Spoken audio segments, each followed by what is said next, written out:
From the Middle is proud to be a founding member of Odd Pods Media. Ho, ho, ho, Middlers. Hello and welcome to episode number 184 of From the Middle. We are three middle-class guys living in the middle of America, the middle chapters of our lives with a point of view that is somewhere in the middle. We are a comedy, culture, and interview style podcast. Today, Dillon and Kendall are just spending their time interviewing each other. Kory has been on a well-deserved trip with his wife and couldn't be bothered.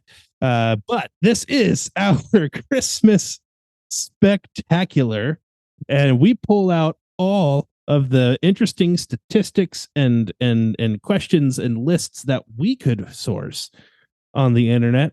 Everything from cookies to Christmas dinner entrees, what Christmas is like in Japan. We go through some 90s nostalgia with toys. We look at some Christmas traditions around the world, and we close with some eggnog trivia facts. Nog, it is nog. Enjoy the episode. Don't forget your goats. Oh, for the love. Sorry, just clearing my Mountain Dew hole. I got my phone hole cleaned today. That's where you keep it? You're so cerebral and you're so developed and evolved.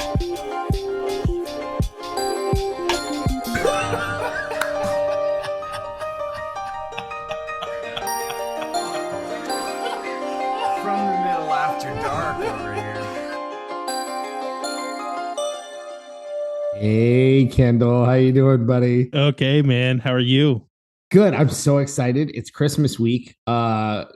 That's exciting in and of itself. Kory's not here. Even more exciting. Just the two of us. And we didn't even have to fill in with like a guest or anything. It has nothing to do with the fact that nobody responded to our calls and texts. It's that we didn't want anybody to come anyways. That's right. We don't need anybody. We didn't want anyone else on the episode anyways. Here we are, man. How you doing? Christmas, man. Christmas. It's all coming up. It's in 5 days, as my kids keep reminding me, and I'm like, yeah, I already knew that. I'm probably more excited than you are. Not true, but I'm pretty darn excited. And I mean, there's something.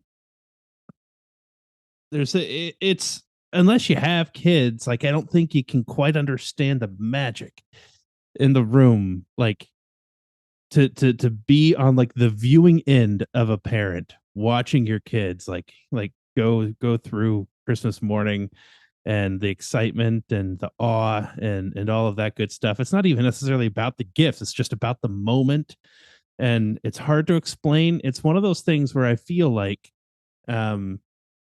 you think you understand how parents feel when you don't have kids, and then you have kids and you're like, oh, this is so much cooler. So I am way more excited this year than last year because 4.5 closing in on 5 should be a lot more fun than 3.5 closing in on 4. Sure.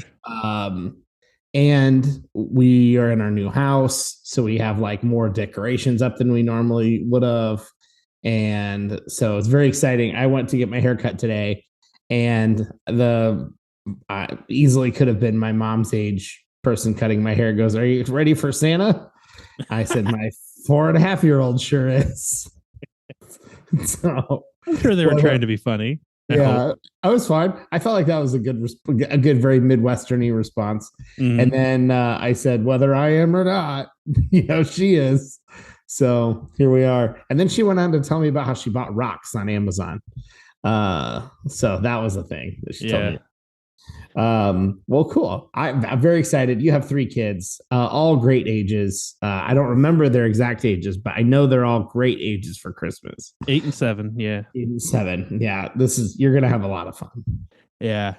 No, it's going to be cool. Last year we had a situation where it's like, we tried to do like a fun reveal kind of thing, but it like took them too long to get it, which made it lackluster. Like So they had never been on a plane before, and so part of our Christmas gift was we were going to take them on a plane. We had found like super cheap flights, like $20 a person, cheap flights to Nashville, and so we booked that, and then like the gift was we bought them suitcases and then had them open the suitcases, and each suitcase had a sign that read like we're flying to Nashville. The older one can read that without a problem, and so like we had tried to put all that together and it just took too long, and in my mind it was so much better than what actually fleshed out, but then they were excited once once we kind of had to like talk it up to them and tell them, hey, this is what's going on. Yeah. But this year I think they'll have some. They're actually like in the area right now as I'm recording, so I'm not going to talk too much about what they're getting, but I'm excited. I'm excited. And this episode will release before Christmas. Yeah. So parents, if you're still listening, if there's any new video game consoles out there, open them up and do the software updates and put the games in and do the game download installs and get profiles set up and connected to internet.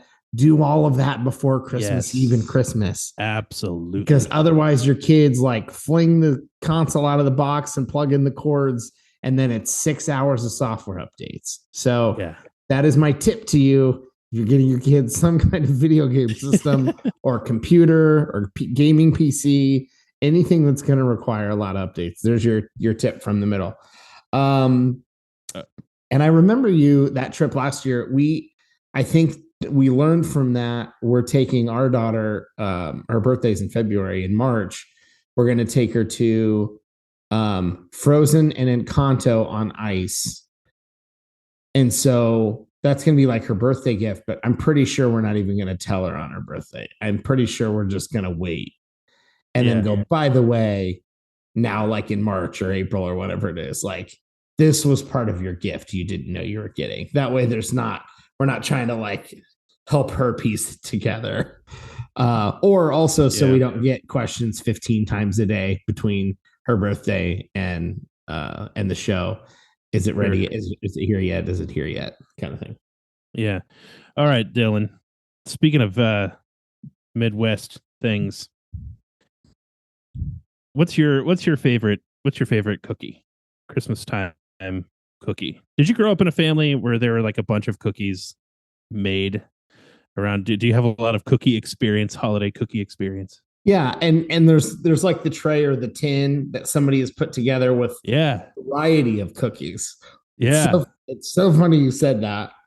I've experienced a few of those this year, and I think at least in my circles, I think the millennials and Gen Zs are losing the ability to make those mixed batches of cookies well.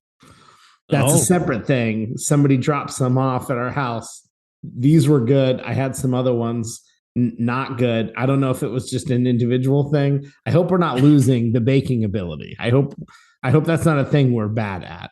Man, I feel like everybody should be good at baking now. Like we just went through a pandemic where everybody was at home for a year. Everybody should have learned how to bake and cook during that time.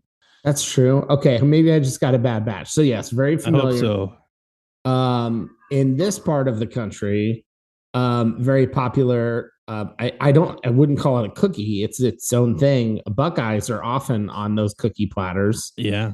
And so I very much like those. Growing up, I really like the cookies that have the Hershey's Kiss sort of smushed down in the middle of the cookie.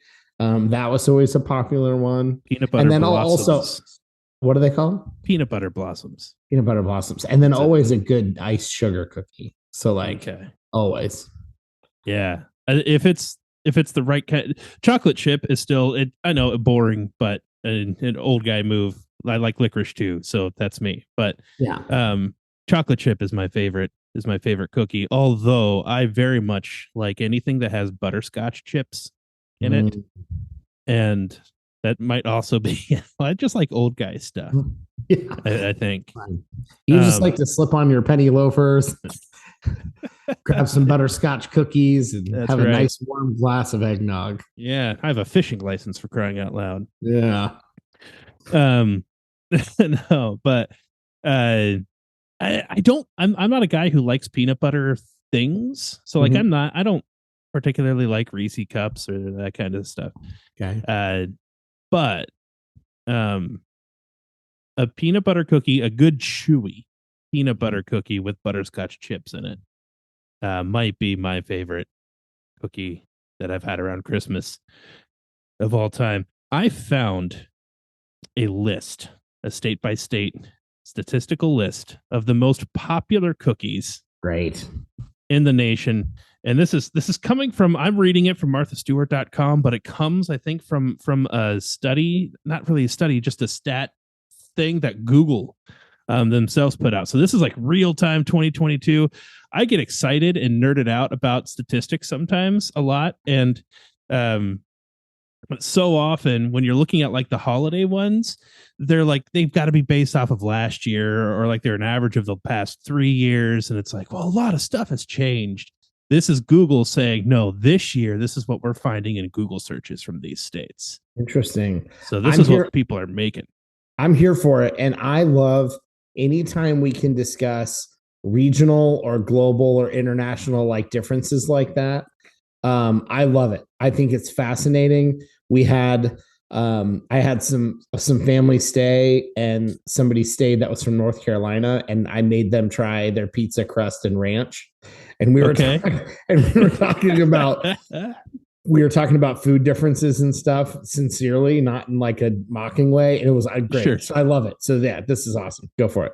All right. All right. So Ohio, Mhm. Dillon, you fit in with the masses because the peanut butter blossom is the favorite cookie I see. or the most popular cookie of Ohio. Now there's some of these things that I don't know what they're talking about. Okay. But maybe I need to share screen in Google while I'm yeah.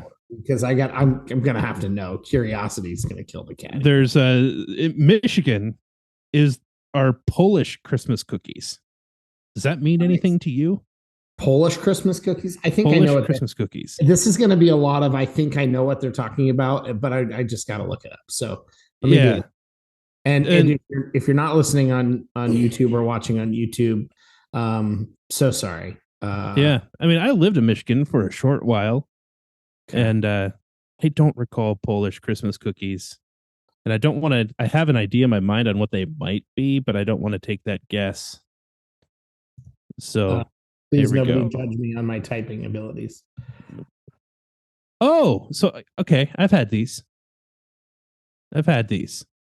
They look kind of like, if you can imagine, like a very small Danish, only instead of like made out of pastry dough, it's a cookie, like a baked cookie that's been wrapped over some jam. And I have had those. I just didn't know what they were called. You know, I'm always here for any time people want to shove jam and stuff. So Yeah. you got jams and jellies and marmalades, and you want to shove it in a cookie or bread or dessert or baked good. I'm here for it. So. I think apricot jam is a popular choice for these, and prunes I think might be a popular choice. I wonder if cherry has to be too, right? Michigan's like known for cherries. Michigan's known for cherries and for other fruit trees. I think there's something about like sandy soil that's good for fruit trees. Interesting. Okay. And then if we go both to our west and then so to Indiana, and then we go the other direction into West Virginia, both of those places says Mexican wedding cookies. And I don't know what those are.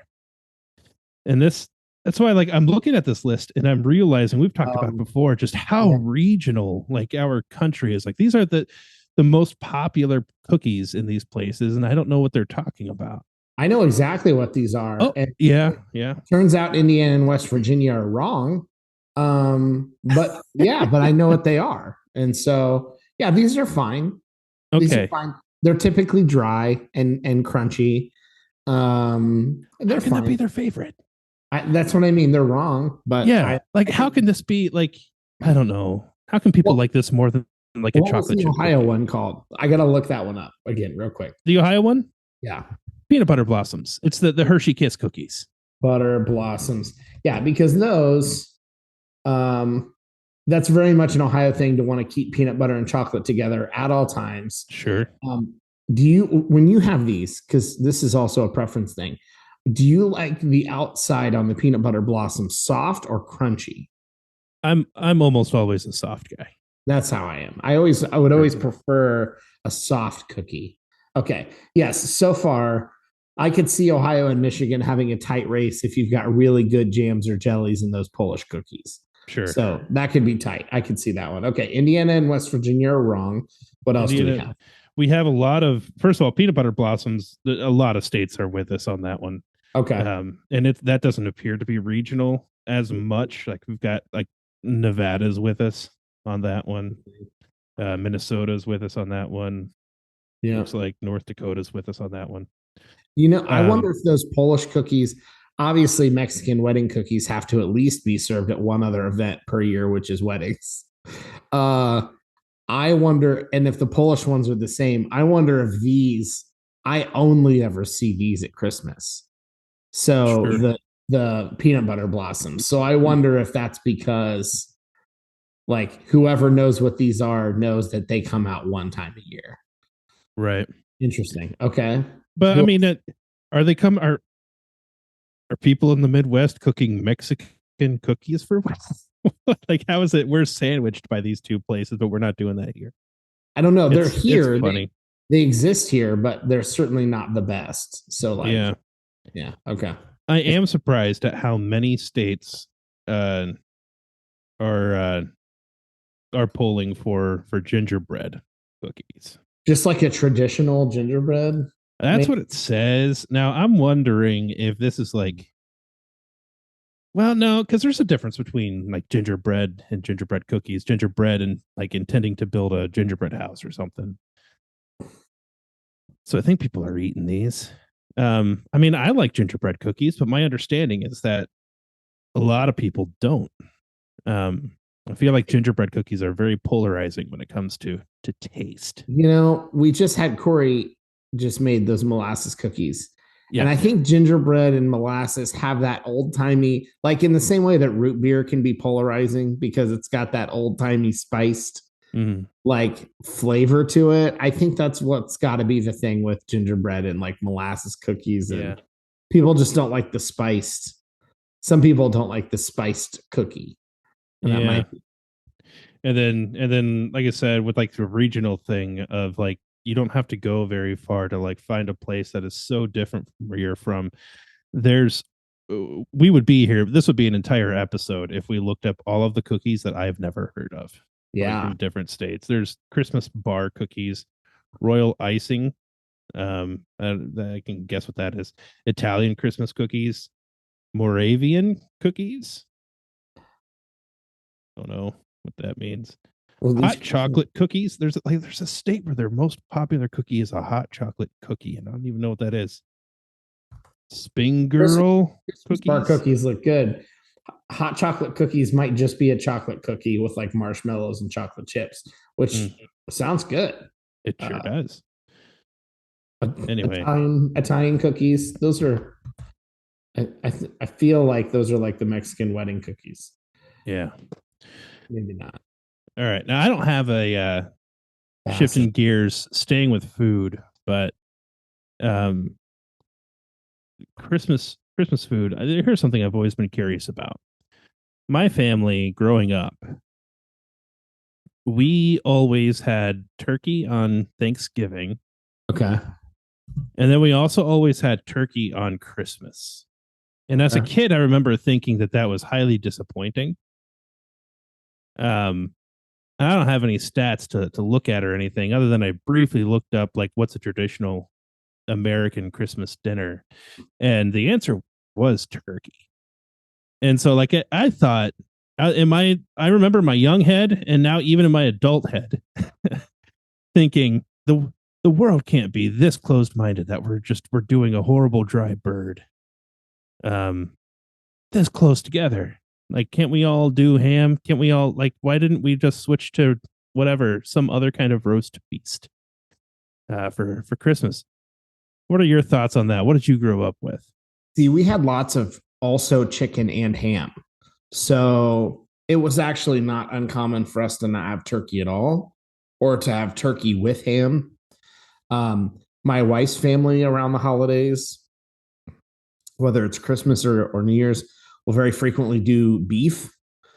And it's not uncommon that they'll do like a big roast and then they'll like cut it down into chunks and then they'll put those chunks in a crock pot with like peppers. And then you'll sort of take a scoop of beef and peppers and put it on a bun or whatever. Oh, kind of like an Italian beef sandwich. Like an Italian beef sandwich, exactly. So it's not uncommon for them to do something like that. But it's so funny that you say that because we had complained a little about turkey being dry and kind of bland. I've never heard more people in a single year complain about turkey being boring and dry than this year. And it all kickstarted like right around when we talked about it.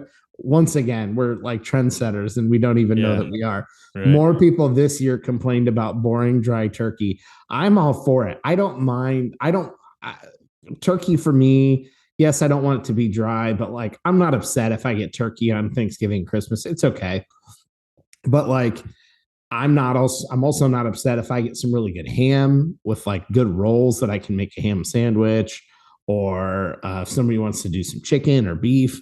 I'm all for it. And so I think if nothing else, the lesson should be, let's at least mix it up a little bit, between holidays. Speaking of chicken, did you know that in Japan, where Christmas is not a national holiday in Japan, but there's something about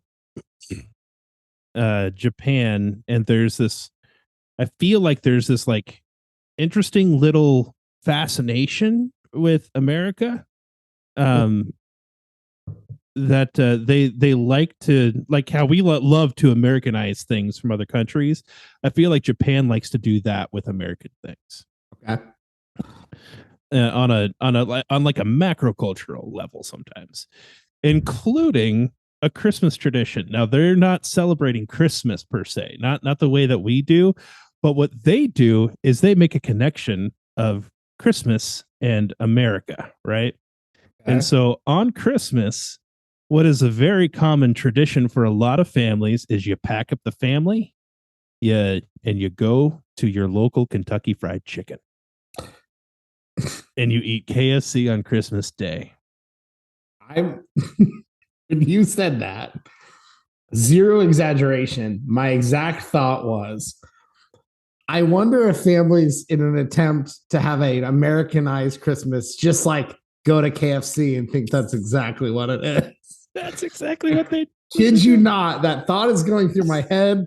I was waiting to respond with, they probably just think KFC is a good representation of an American Thanksgiving or Christmas. It was apparently like, I don't know if KFC started it or if they kind of encouraged what was already going on. But at one point, KFC ran an ad campaign in Japan with a tagline of something like celebrate Christmas in Kentucky or something like that. Yeah. But it's totally a thing. Japan. I love them. At the same time, I'm going to say, if anyone from Japan is listening, that's both wrong and kind of right at the same time. So yeah. I don't want you to think, if you've only ever had KFC for Christmas, that you're totally off. You're not horribly off. Like, if you ate chicken and biscuits and mashed potatoes and gravy and green beans. Exactly. That's the thing. Like, replace the chicken with turkey and you have what I grew up with. You're not crazy far off. But the thing that we're not getting credit for is the kinds of foods that we eat every year. Most of the people in this type of the middle part of the country, especially, are very, very good at making those dishes. And so you're getting very good homemade versions of those things that are neither, it's not like some high end, gastrique bistro green bean that's got like a, creme de whatever on it with it's not like that, but like we're really good. And not every family. Look, we've all gone to some friend's house for Thanksgiving or Christmas some point, or for some birthday, and been like, yeah, their family kind of sucks at making some of this stuff. But like for the most part, we're really good at making the things that we make over and over and over every year. And so KFC's not the worst. It's similar in that the dishes are probably right, but they're not made to the quality that you would expect if you found a random Ohio, Michigan, Indiana. No, actually, Indiana people don't have good taste anymore. Ohio, Michigan, Minnesota family, and you just walked into a random family's house, to eat with them. Yeah. And if anybody tries to give you an American version of a Mexican wedding cookie, don't take it. Just don't. Frankly, we're probably bad at it. Like if it's not from our culture, we might not be good at it. Yeah, I mean, I would try a Mexican one for sure.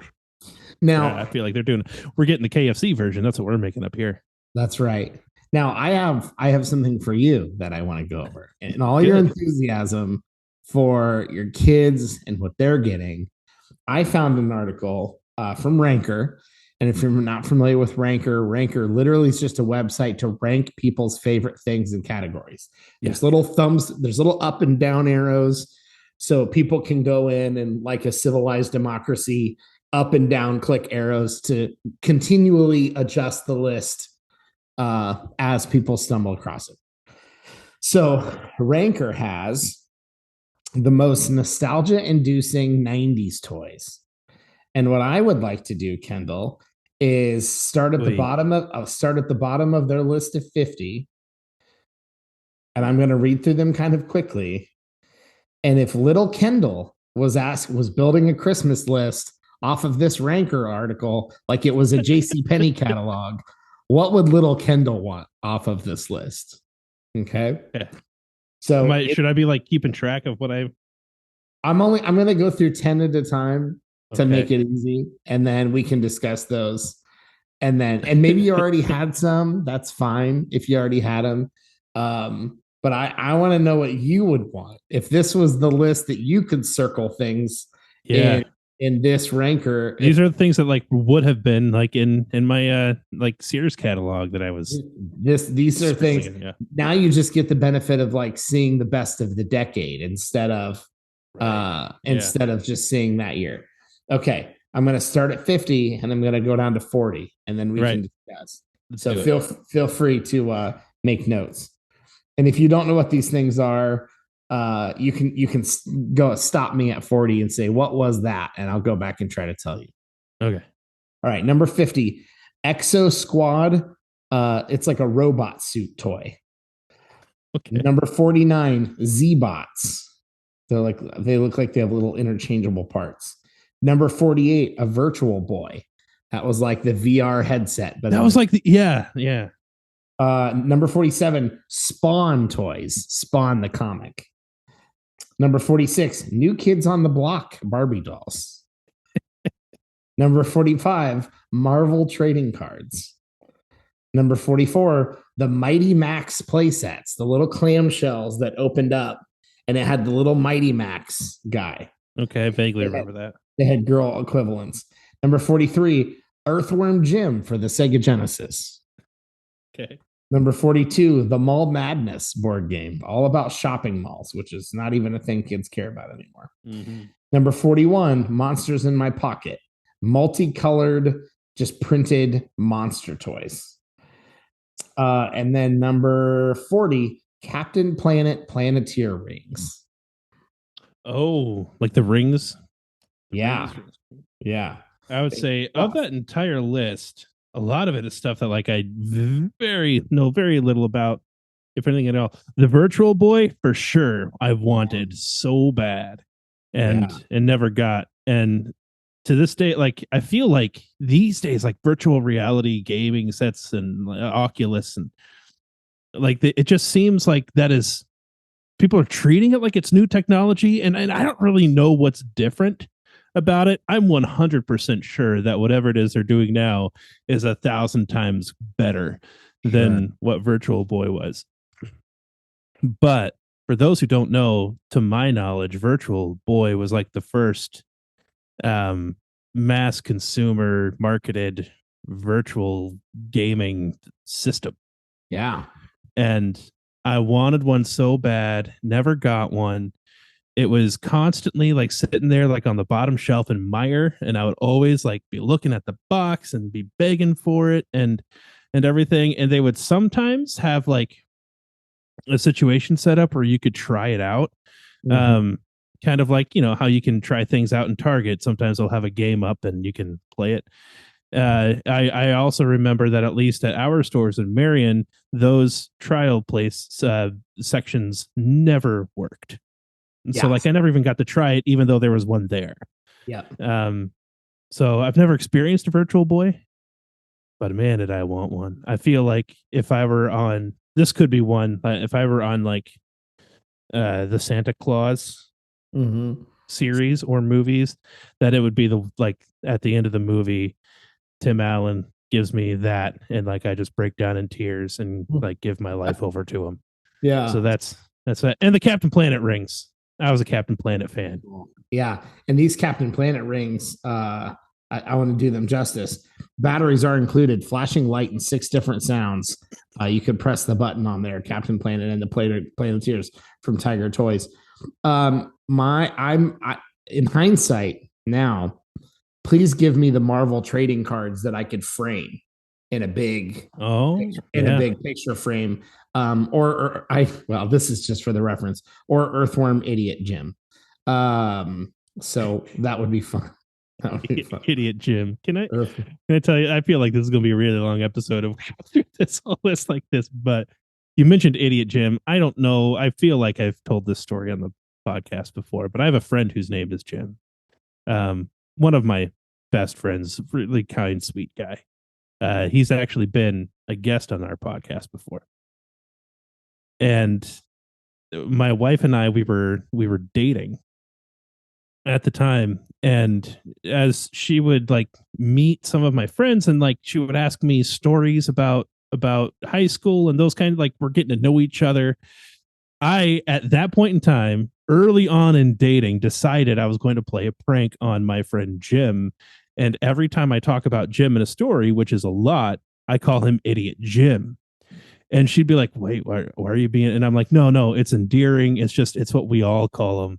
We don't, but you just call him Idiot Jim. Like, that's just what we all do. And then when she finally meets him, she sees him. I'm like, that's him right there. And she yells out in front of everybody in the room, Idiot Jim. And that was like 6 months in the making, that prank, and it played out perfectly. So good. If you want to, Idiot Jim has appeared on the podcast several times. If you want to know the most recent episode number 148, with James Taylor, aka Idiot Jim.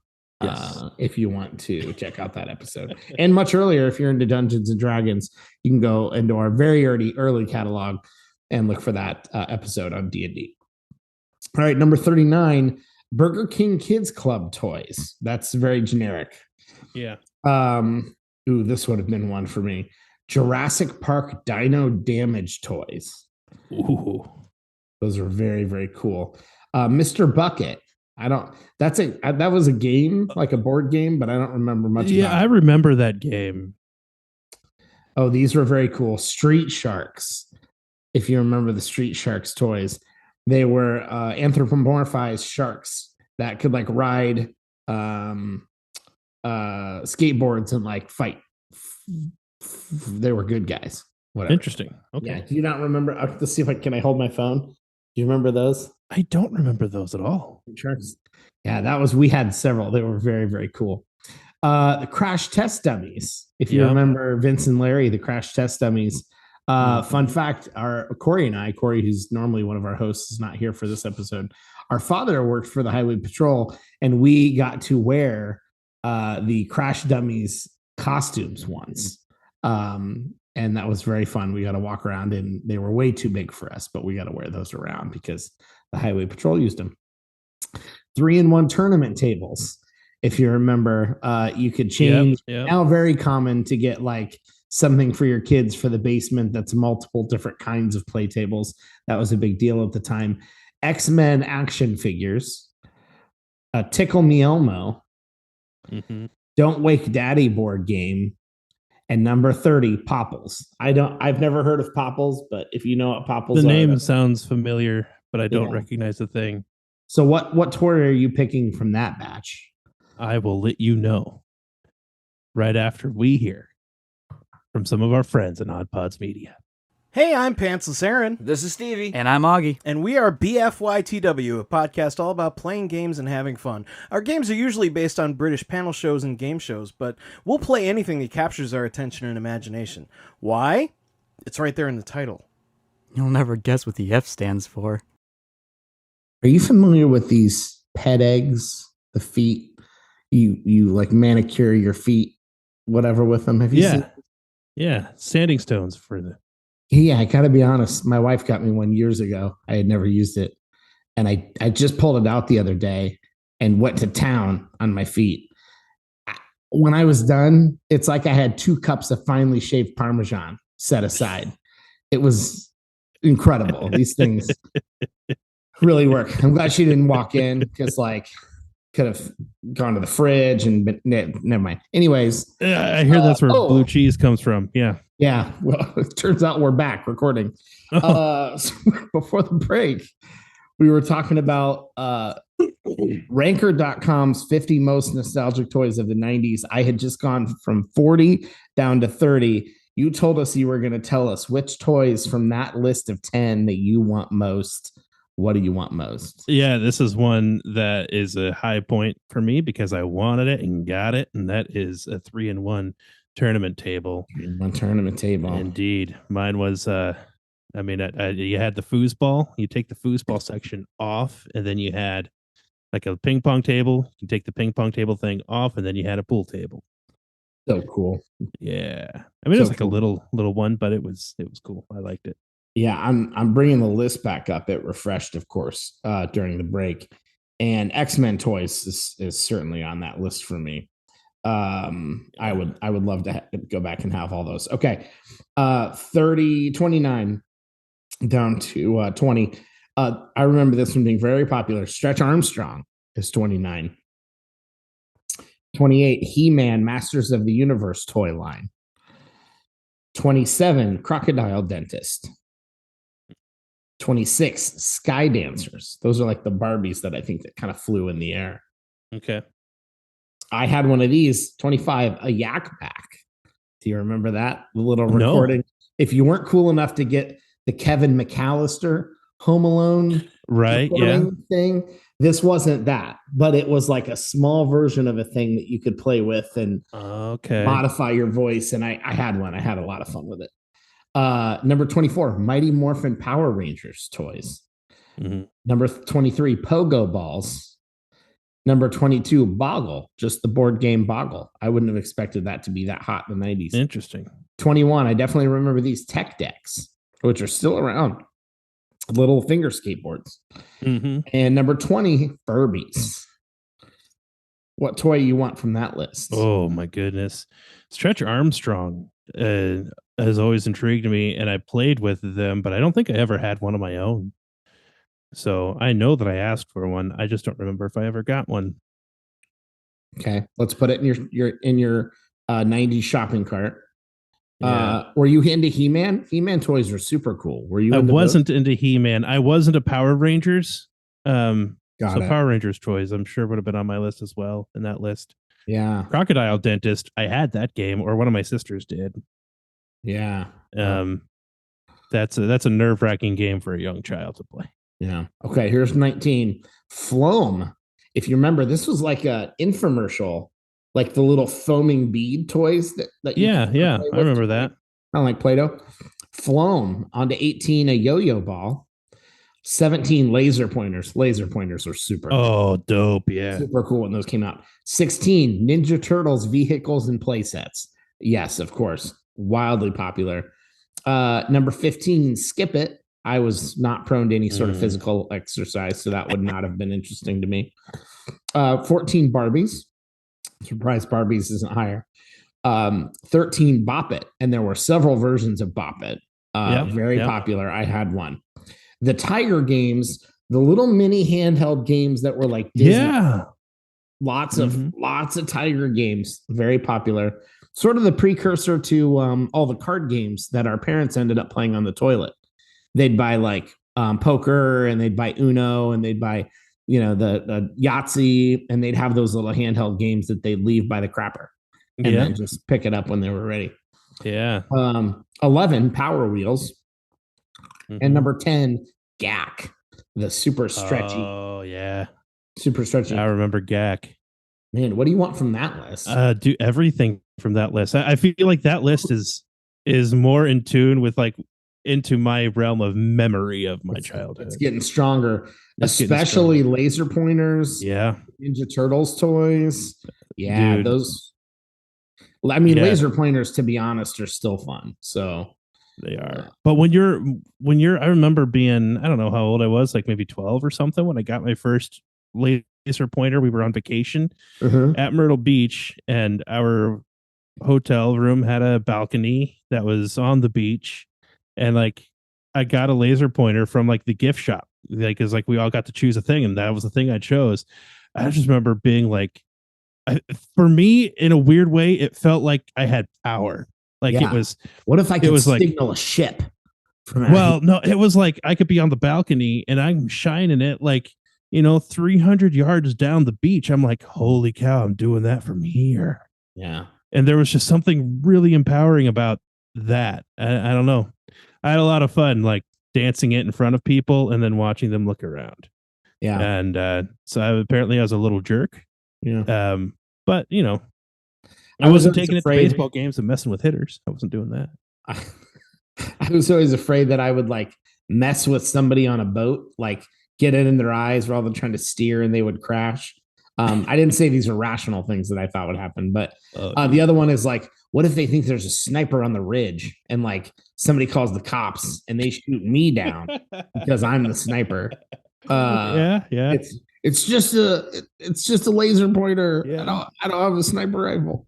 All right, moving down in the list. These were very popular. I remember McDonald's McDino changeables. Do you remember those? I do. Yeah. One of the better McDonald's toys. Polly Pocket is in at 8. Number 7 is Pogs. Pogs, wow. Very popular. Troll Dolls. Like 3 years. Yeah, Troll Dolls, very popular. Beanie Babies, very popular. Obviously, we're in the top 10. Tamagotchis and Virtual Pets. That would be mine. Never got one. Koosh Balls. Super Soakers at 2. And Super Nintendo at number 1. There you go. I mean, any of those consoles, if it had been Super Nintendo, if it had been a Sega Genesis, it would have been almost as equally as desirable for most people to have either a Sega Genesis or a Super Nintendo. I mean, most people would have picked Super Nintendo for Mario, but you weren't mad if you were at home playing Sonic. You weren't upset about that. All right, what are you taking off the top 10? I think everything. I think I would. I mean, most of that stuff. I mean, probably not so much Trolls and Beanie Babies, but yeah. I don't have much use for Pogs anymore. Well, Pogs. So my little kid self, Pogs was one of those things where like I wanted to be into it, and I was. And I remember playing them on the elementary playground. 5th grade. I distinctly remember it was in 5th grade, and like we played so much, and there was so much fighting going on because we were playing for keeps that that eventually Pogs got outlawed at our school. I can see that. I think most toys got outlawed a lot. The thing about wanting it on the Christmas list was my parents, rightfully so, thought that it was stupid to spend a lot of money on something like that. And so like I never had like the good Pogs. I never had like the awesome Slammer. And I wanted those things. And I wasn't very good because I didn't have I had like a cheap little 1 ounce plastic Slammer. And so like I couldn't win anyone else's stuff. And so I had just like the cheap generic little like cardboard pop out on it from a sheet kind of Pogs and that kind of junk. I think there's something in there for your therapist. I think probably. I didn't feel well equipped for life, is what I'm saying. There were so many things. I could have been better prepared. I was definitely a pay less shoes kind of kid growing up. Walmart or pay less. I get it. That's right. That's the list. Thank you, Ranker. That was very nostalgia inducing. And now I'm going to have to go look for a few other toys that it reminded me of on eBay after this episode. So that's fun. Hit my wallet too. That is fun. So I was also looking up, and by the way, it wasn't necessarily just in preparation for this episode, although this is our Christmas spectacular. But I do generally just read a lot about stupid stuff that doesn't really matter or help me in any way, which is a good way to spend your time. I read a lot about other countries and what other countries do for Christmas. That's how I came across the Japan thing. Okay. And apparently this is one that stuck out. Like most of the things that I read were very kind and very sweet and kind of like, oh, that's beautiful the way that they're celebrating a joyous occasion with each other. And then there's some that are just like, huh? And the Sweden has a Christmas goat, like a giant one that they erect. I don't know, like it's in the city town square, like there's a specific one, and it goes up and people like come to see the construction of this goat, and they light it up with Christmas lights and put spotlights on it. And I don't know if they're going there to worship this goat or what's going on, but there's a goat, and I don't know the backstory of the goat. Other than my basic understanding is that it dates way back to like pagan festivals. But it's still a thing in Sweden, is a giant Christmas goat. And I'm wondering how much that inundates the rest of their culture. If they like have like a little Christmas goat in their house.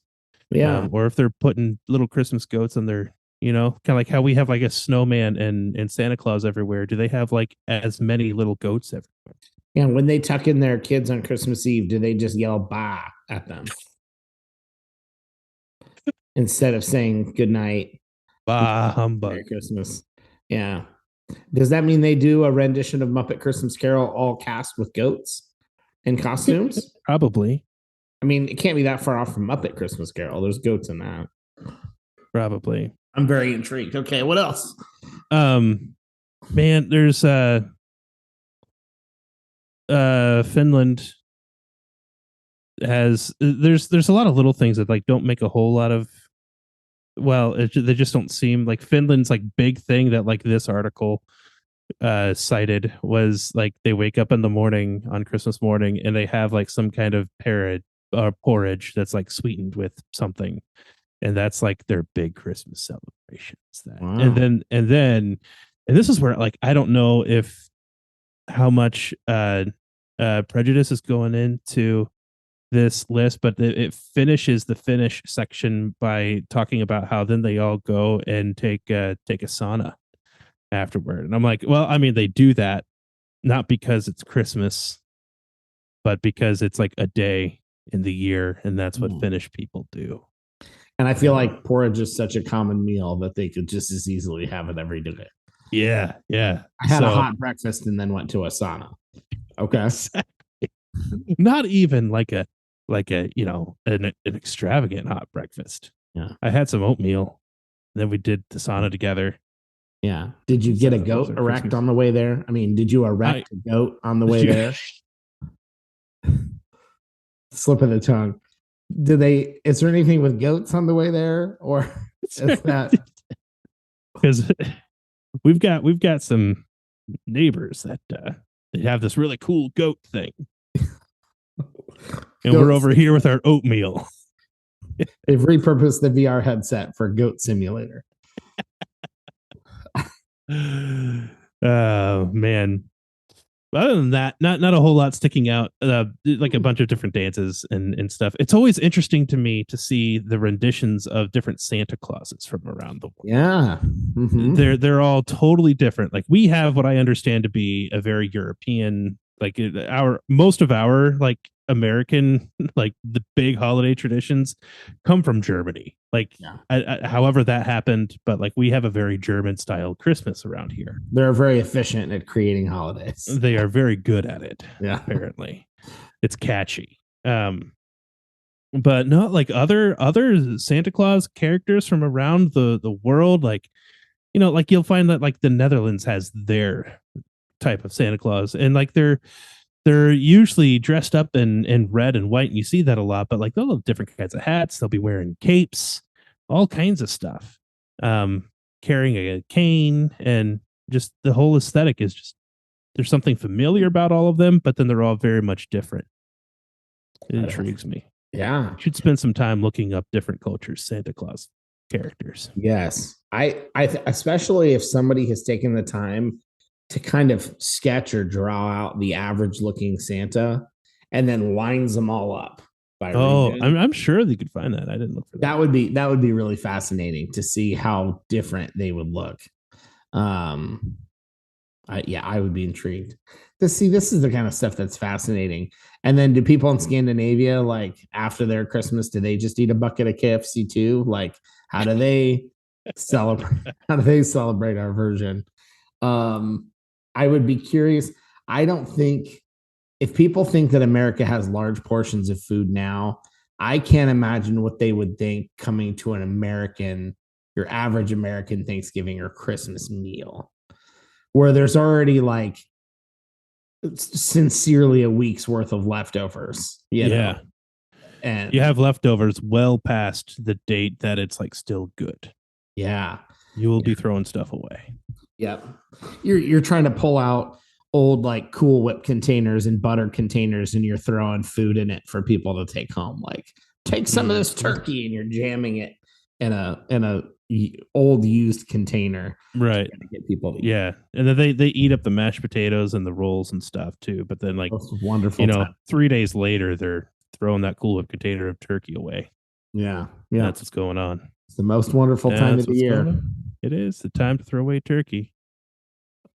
Dry. A turkey gave its life for your celebrations that you could just throw in a trash can. Pitch it.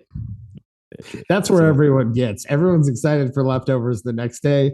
2 or 3 days later, like, pitch it. Yeah. Get rid of it. Maybe we in America are just so bad at being a people that like Krampus has given us turkeys to eat, and like we have to eat them on Christmas, and that's our punishment. Maybe. I just put that together in my head just now. Okay. We also get tired of trying to come up with creative ways to use leftovers. I saw a video that earlier that I knew you would cringe if I showed you the video. Somebody says they're making bone broth, and then they have a strainer over the sink and pour all the bones into the strainer, and the broth just goes down the drain. Oh, dude. I just sort of maybe that was set up as a fake video for the amusement of the internet, or maybe somebody did it.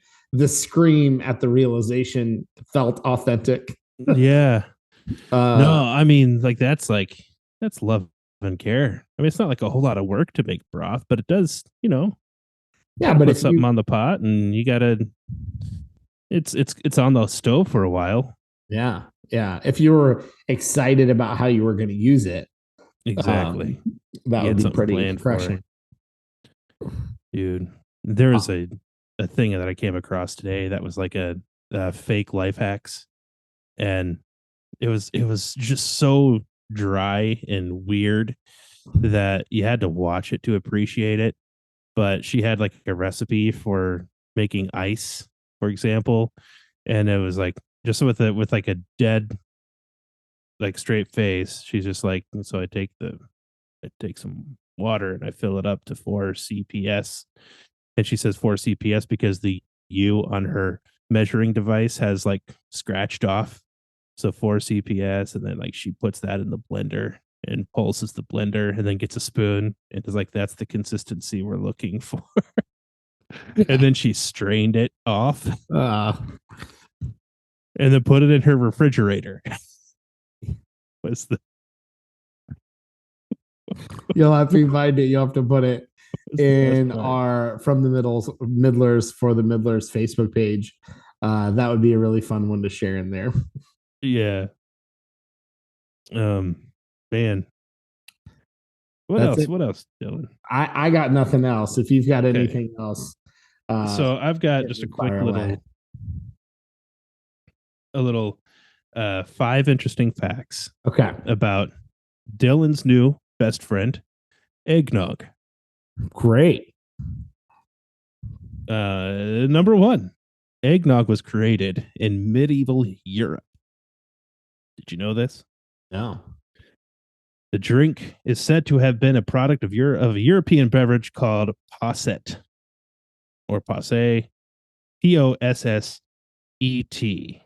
Okay. The drink made from hot milk that was mixed or curdled with wine and ale and spices, and it was alcoholic, not for taste, but out of necessity, to kill bacteria. And it would often be the egg yolks that were used would often be sort of the word isn't brined, but I'm going to use the word brined with alcohol for days. And so you were drinking like days old egg yolks and curdled milk.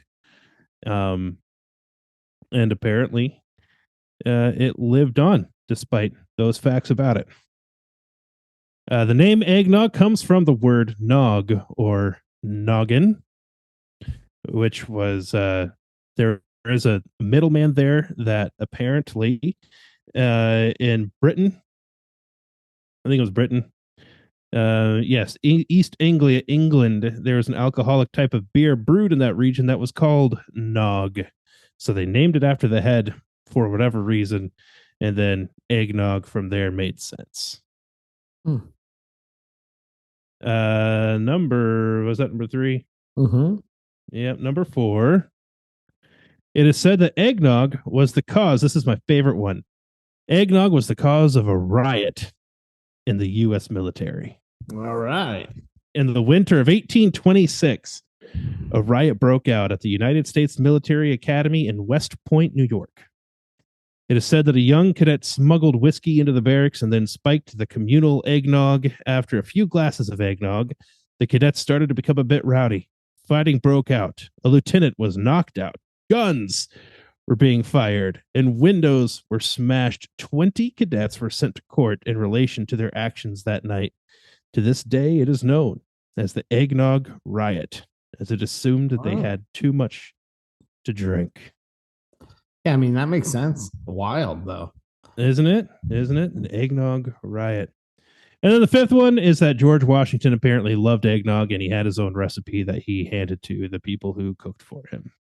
And if you visited Mr. Washington at all during the holidays, around the holidays, you were going to get some of his eggnog, and that's just the way it was. His secret to his eggnog was he mixed like 4 different types of liquor. Oh, wow. To make his eggnog. That is from thefactsite.com. Those are your eggnog facts. Yeah, take those away as some bullet point notes. You can share it at your dinner tables for Christmas. And I think that's all we've got. We'll do one plug for our dear friends over at Artius Man. If you haven't been to artiusman.com, definitely head over there. It's not too late. You're going to need some last minute gifts. Use promo code The Middle. Throw some things in your cart. Get some stuff for yourself. Self-gifting is huge this time of year because you deserve it. Go ahead and throw some stuff in your cart for yourself and for some loved ones who stink or need some great products for their beard and body. Use promo code The Middle. You'll save 25% off your first order and get some incredible products made right here in Central Ohio. Really, really great stuff. I don't have a beard, but if I did, I would bathe in their beard oil because it's that good. I would also be very, I would definitely want the promo code if I was going to fill a whole bathtub with beard oil. No kidding. That's a lot of, and I mean, if you think about it, it's a percentage off, right? That means that the more you buy, the more you save. So. Yeah, something like that. So it would definitely be worth that promo code. So head over to artiusman.com, help them. That helps us. That helps you. Everybody wins. We are very, very grateful for their partnership, and we love their products over there. And with that, Squishmallows for all. and to all a good night.